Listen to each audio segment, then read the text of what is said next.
Welcome to Morning Glory Farmstead. My name is Lolly, and this channel is all about gardening, animals, and nature. I threw this in there for those of you who like to keep up with Pigeon and see what she's up to. She came to the kitchen window this morning, and I gave her a different variety of tomato from my green stock, and she went bonkers. You know, I usually give her the organic grapes or blueberries, but today it's the organic tomato, and she is loving it.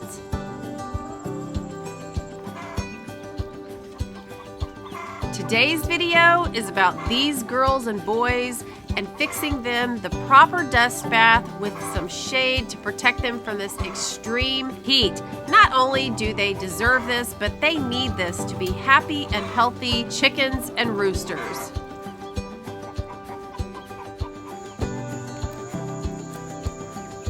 You guys may remember from one of my previous videos that I picked up 4 loads of scrap wood that would have otherwise been thrown away at the dump. So I asked them if I could take it, and today in this video I'm going to show you how I put it to use.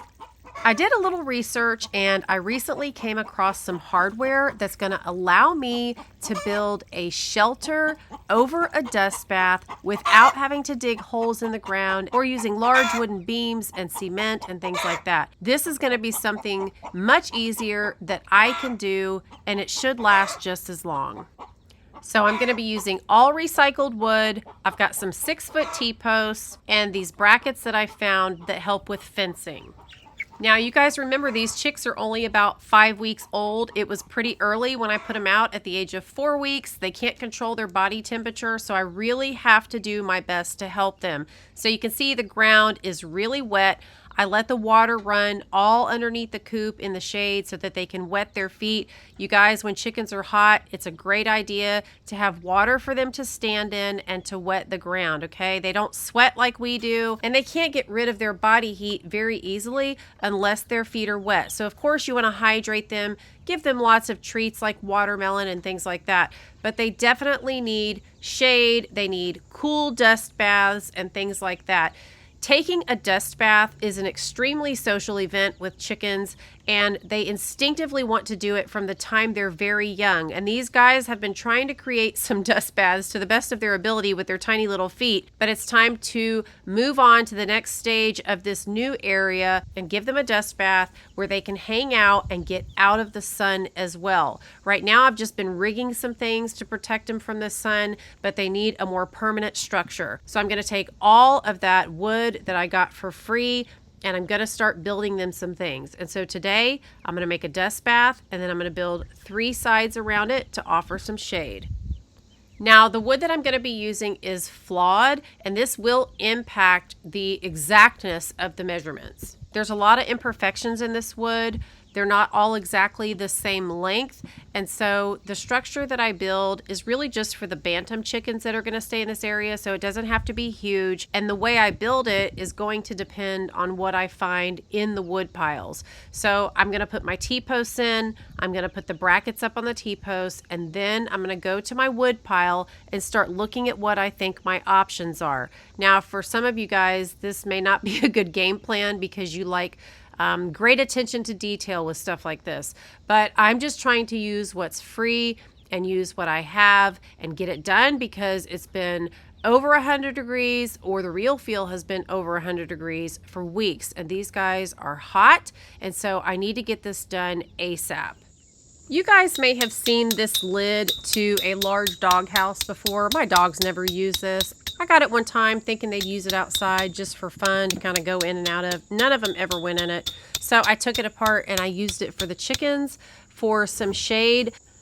But just having it sit on the ground doesn't circulate the air enough when it's this hot. So I'm putting this up on some short T-posts really quick before I start the dust bath.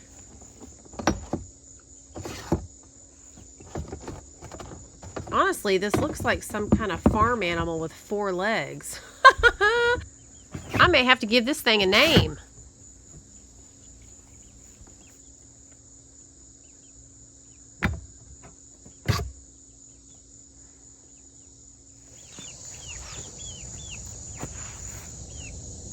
All right, that's going to allow plenty of air to circulate, and it's at least 2 feet high under there, if not more, so plenty of room for the chicks to hang out. All right, so the lighting may look a little weird here, but it was over 100 degrees today. It was too hot for me to do any of this, and so it is 7:30 p.m. And so I'm gonna see how much I can get done and then finish the rest tomorrow.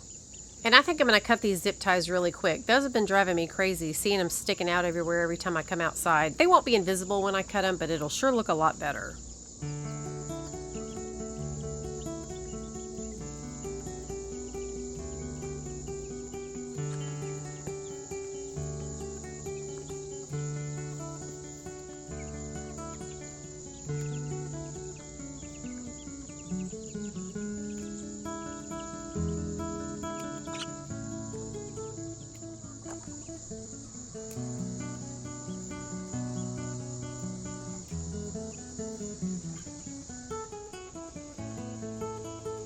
Y'all, the sky is one of the perks when you work outside in the evening.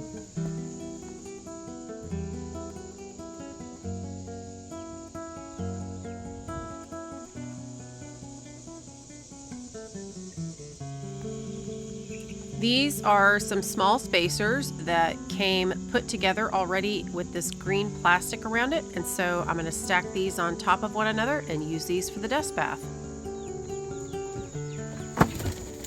When I stacked them, they weren't quite the same measurements, and so I went and got a different one, and that one was much better. If you're new to my channel, you're going to see my left leg is a lot bigger than my right. I have lymphedema because of cancer treatment years ago, and it's actually gotten much worse recently. In fact, my leg has doubled in size this past year, but you will see that throughout my videos, and I talk about it openly, so just letting you know. Y'all, this is the worst footage ever, but there's about 20 deer behind the fence in my backyard, and it's getting really dark, and so my camera is just not picking it up that far away. But I just wanted to show you. You can see all the little spots where their heads are. And look at the sky, you guys. And the moon is coming out too. It is just gorgeous, but that shows you how late it is. I'm still trying to do this work while the moon is coming out. Okay, so here we are. It is the next morning, trying to beat the heat on the other side of the day, and I have some really long zip ties that I'm going to use to put around this wood real quick. I think they're like 21 inches. Y'all, I couldn't believe how much they cost. It was like $9 for 10 of them. That's really expensive for some plastic zip ties, but this was the only pack that I could find that had some long enough to go around this stacked wood. This is just for the bantam chickens. They're not going to move this around much, so I think these zip ties will be good enough to hold it in place. I just flipped it over so that the pokey parts would be on the bottom and not bother the chickens. And now it's time to move on to the rest.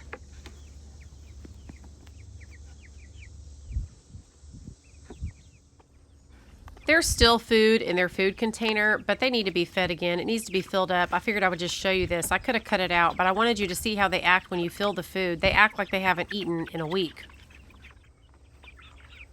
I'll probably put a second feeder out here soon, just because they all try to eat at the same time. And there are enough holes, but you can clearly see some stand on top of it, and they act like they have never eaten before. This is an emergency. Everyone eat now. It was actually full this morning because I filled it last night when they went to bed so that it would be ready for this morning. So this is their second time eating already.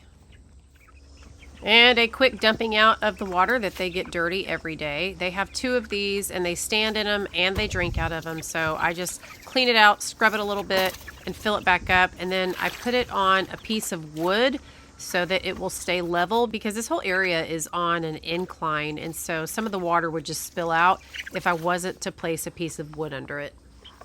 I know I've told you guys so many times I don't get anything done quickly around here. Between the cats, the dogs, and the chickens, there's always interruptions, and that is just part of my life. I really wasn't sure how much dirt I was going to need to put in here. I went to a local garden center that's privately owned and bought 2 5-gallon buckets of dirt to put in here, and I'm going to mix it with some sand that I have and also with some food grade diatomaceous earth. I think that'll be a great mix. The thing with this is that North Carolina red clay hard dirt, and there's a lot of pieces in it that feel like rocks, but they're not. It's actually the clay.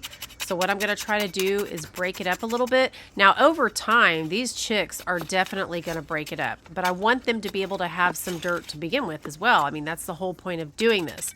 So I'll get what I can out and then leave the rest to them later on. Now I realize after I've done this, this is not going to be enough. I'm definitely going to have to find some more to put in here or go back and buy some more. And I'll probably get some more builder sand or masonry sand. That's the best kind to use. You don't want sand that's too fine because that could get in their eyes and things like that, or their respiratory system. So they say builder sand is the best if you're going to use sand. But I'll definitely have to go back and get some more. Now, I didn't want to fill it so high that they would just knock it right out because that defeats the purpose of having the dirt enclosed. But it definitely settled down after all of this was done.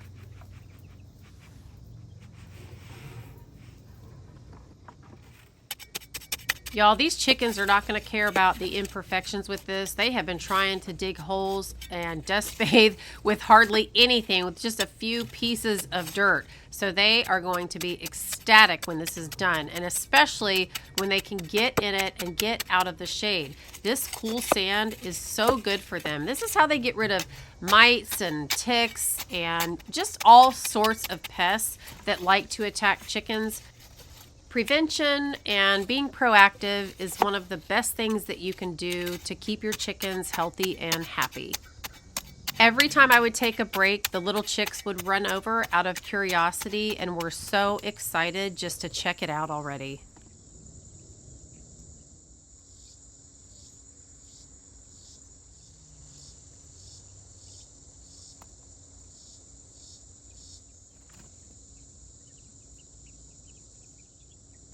Okay, so let's move on to the next step, which is going to be putting the T-posts in the ground and getting it as even as I possibly can. Now, these boards right here on this box are uneven. The ground is uneven, it's at an incline, and I have everything working against me, including my lack of experience. But that is certainly not going to stop me. I have never, ever been afraid to try something that I haven't done before, as long as it's not life-threatening or just plain silly.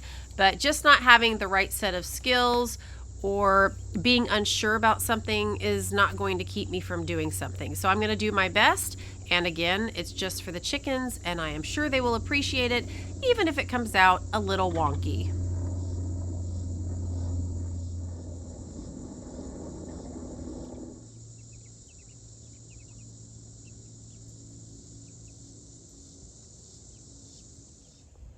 Okay, so I've got my T-posts in the ground. Again, not sure that they're perfectly even, but doing my best. Sometimes T-posts have notches that are at the very top. Sometimes they start just a little below the top, and there's so many things that can make them uneven. But I've also added the brackets there, and the brackets are where you're going to attach your wood, okay? And I'm going to slide them down to the bottom and put them where I want them, which is right near the wood at the bottom.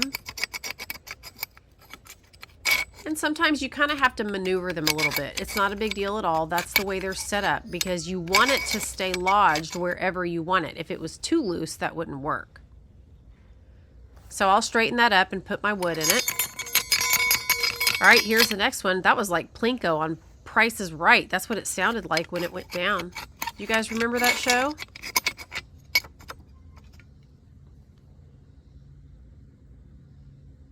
Okay, so I'll have to straighten those brackets up a little bit to make sure that they're aligned with one another so that this board actually fits in it.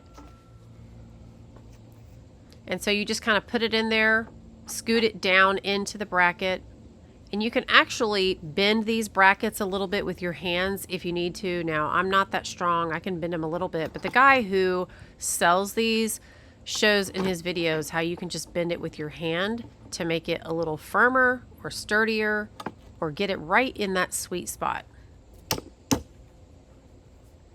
So you guys can see how I'm avoiding having to use Quickcrete and dig holes and all that kind of stuff. So for someone like me, this is much better.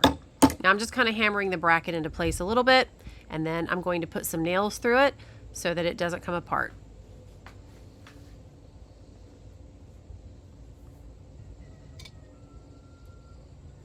Right here, I'm just kind of calculating where I'm going to put these based on how off the T-posts are. If I'm going to do the first notch, the second notch, and so on. Because this is where my top piece of wood is going to go. So this is fencing, okay? These are fencing brackets.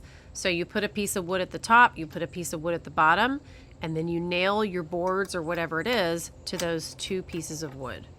And by the way, the reason I gave up on that other T-post over there for a second is because the top is distorted. And so I can get it on there, but it just takes a lot more work. You see, I got the one on at the bottom, but the next bracket is giving me a hard time too. So I'm just kind of stepping up so I can see what I'm doing and try to maneuver around the shape of the T-post at the top. I almost wonder if this is one that somebody had used, bent, or done something to it and then brought it back, because it's not quite the same on the top. But you can see I was able to work it on there.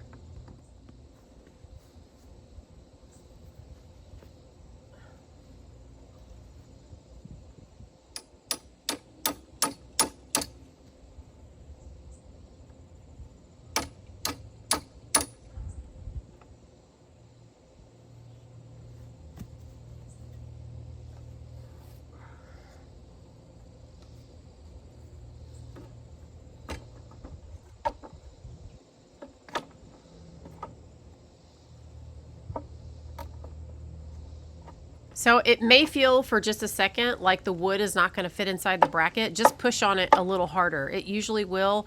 I mean, this one's 2 inches thick and it fits just fine. But just remember, you can also stretch those brackets out just a little bit if you need to. But I think that the 2-inch wood is a really good fit. So here I'm just measuring to kind of gauge from center to center on those two boards to see how long the pieces need to be for me to nail them here. Again, I haven't even decided what wood I'm going to use yet. So I'm measuring that, and then I'm going to go to the pile and see what I have. And here's a quick shot of what it looks like with the nails in the bracket. Now you can do 4 nails or screws or whatever. I'm just doing 2 because I think that because of the size of this, that's plenty. If I was doing a huge shed for like a tractor or something for other larger livestock, I might use more than 2 in each bracket, but I think that's plenty for this. This is not going to be that big.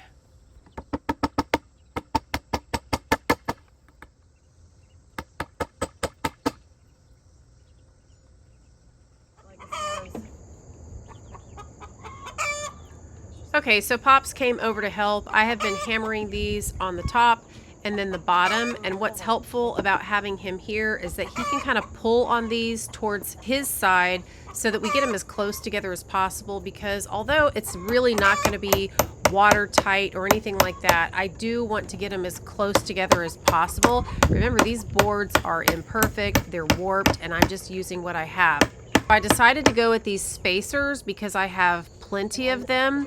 So they have that little indention in the center rather than just looking like a solid piece across. But I don't really care. I like it, and I love how it looks rustic because of all the different colors of wood that I have. So I really think this is going to be beautiful. Now, if it wasn't over 100 degrees, I would have done better as far as alternating the boards by color to make a beautiful pattern. But we were just trying to get the ones that had the least amount of warp on the sides or gaps and just get them up. It was so hot. It's really about the practicality as opposed to the beauty right now, but I still love the different colors of wood.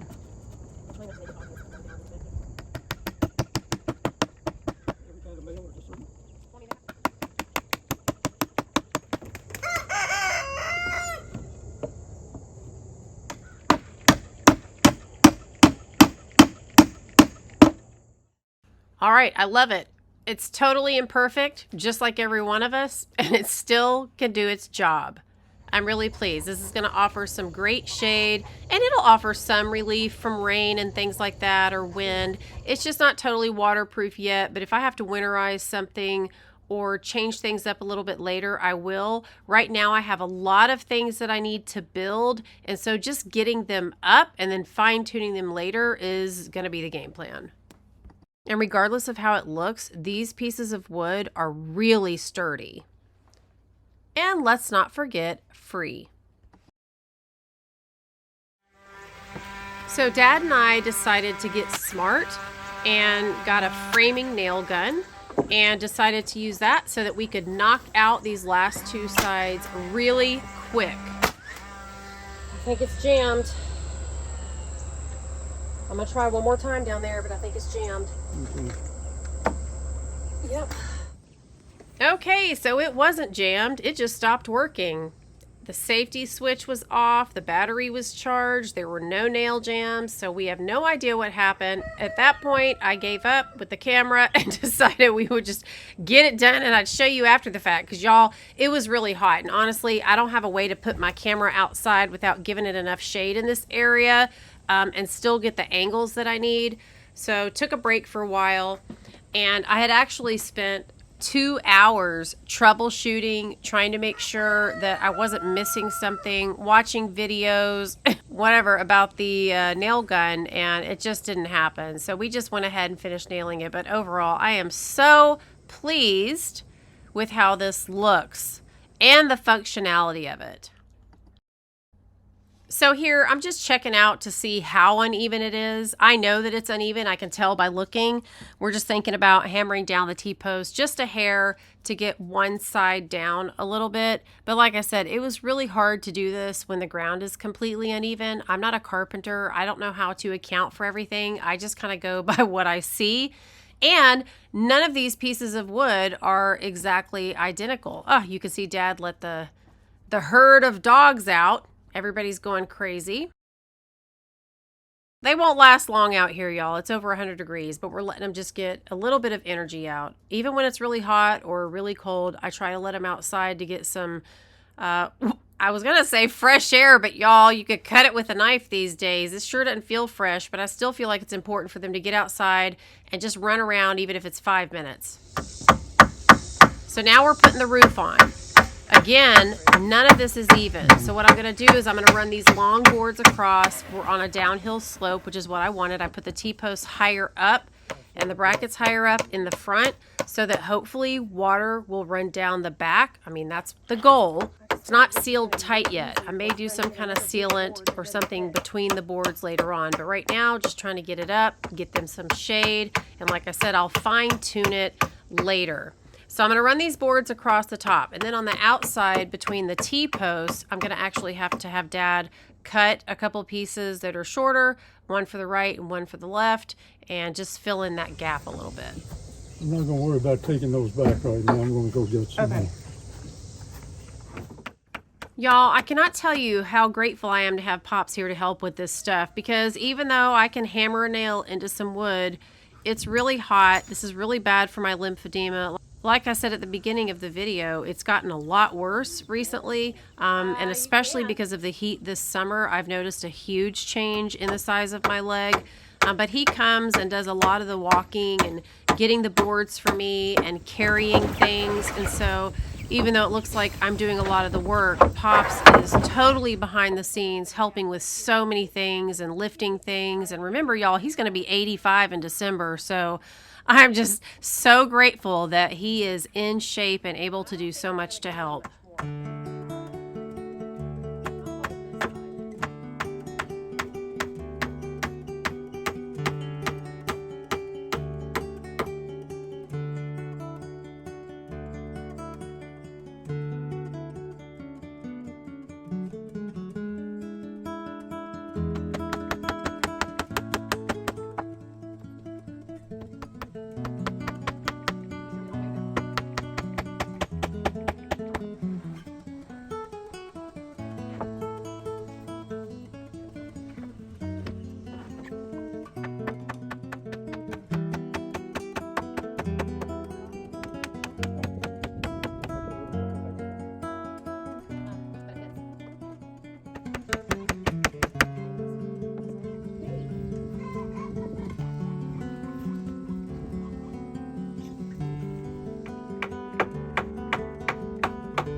One's better. Okay, so we'll put this side on the top and this side towards the front. So just like that side's gonna go in. Yep. Okay, so I have added a pallet here just for some more room for them to congregate and stand under here.